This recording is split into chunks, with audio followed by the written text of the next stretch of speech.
Assalamualaikum warahmatullahi wabarakatuh. Om Swastiastu, Namo Buddhaya, salam kebajikan dan salam sejahtera untuk kita semua.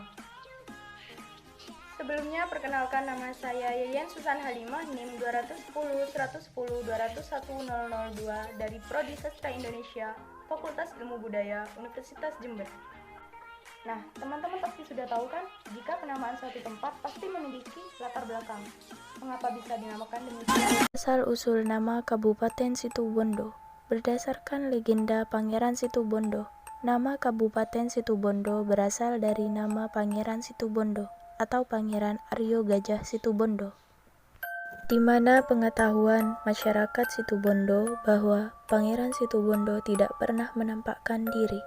Hal tersebut dikarenakan keberadaannya di Kabupaten Situbondo kemungkinan sudah dalam keadaan meninggal dunia akibat kekalahan pertarungannya dengan Joko Jumput, sehingga hanya ditandai dengan ditemukannya sebuah odeng atau ikat kepala Pangeran Situbondo yang ditemukan di wilayah Kelurahan Patokan dan sekarang dijadikan ibu kota Kabupaten Situbondo. Sedangkan menurut pemeo yang berkembang di masyarakat, arti kata Situbondo berasal dari kata sitih yang memiliki arti tanah dan bondo yang memiliki arti ikat. Hal tersebut dikaitkan dengan suatu keyakinan bahwa orang pendatang akan diikat untuk menetap di tanah Situbondo. Kenyataan mendekati kebenaran karena banyak orang pendatang yang akhirnya menetap di Kabupaten Situbondo. Pangeran Situbondo atau Pangeran Aryo Gajah Situbondo berasal dari Madura. Pada suatu ketika dia ingin meminang putri Adipati Suroboyo yang terkenal cantik. Maka datanglah Pangeran Situbondo ke Surabaya untuk melamar putri Adipati Suroboyo. Namun sayang, keinginan Pangeran Situbondo sebenarnya ditolak oleh Adipati Suroboyo.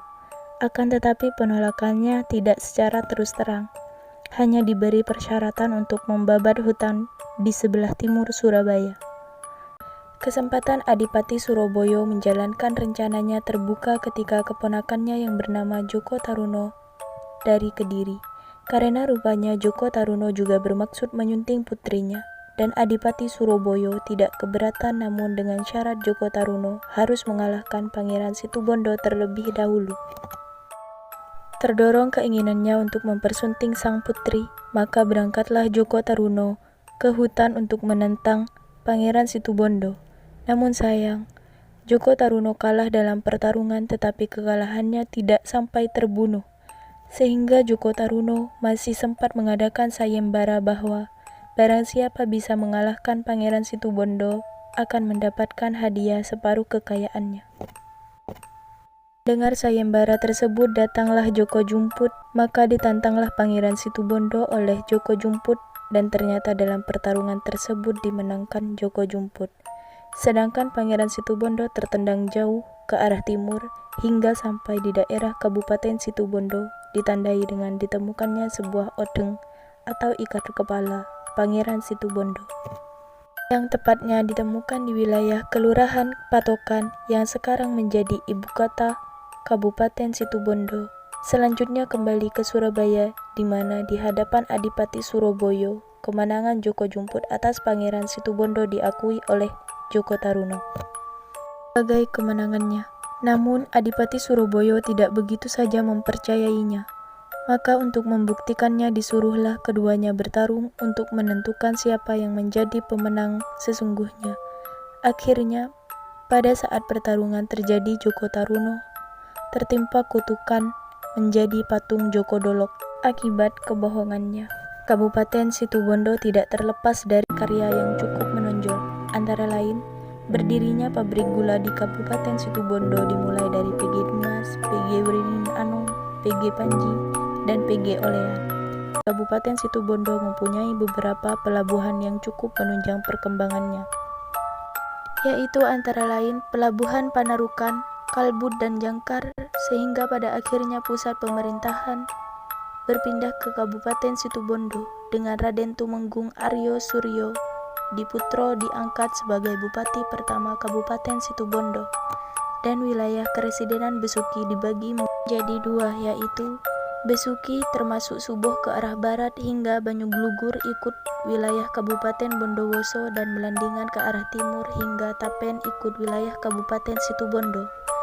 Hal ini terbukti dan logat bicara orang Besuki yang mirip dengan logat Bondowoso dan logat bicara orang Prajekan mirip dengan logat Situbondo. Pada mulanya nama Kabupaten Situbondo adalah Kabupaten Panarukan dengan ibu kota Situbondo, sehingga dahulu pada masa pemerintahan Belanda oleh Gubernur Jenderal Den Vlies kurang lebih tahun 1808 sampai 1811 yang membangun jalan dengan kerja paksa sepanjang pantai utara Pulau Jawa dikenal dengan sebutan Jalan Anyar Panarukan atau lebih dikenal lagi Jalan Dendels.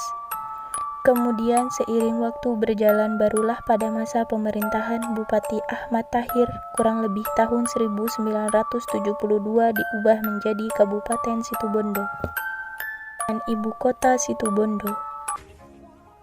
Nah, itu tadi sejarah singkat penamaan kota Situbondo.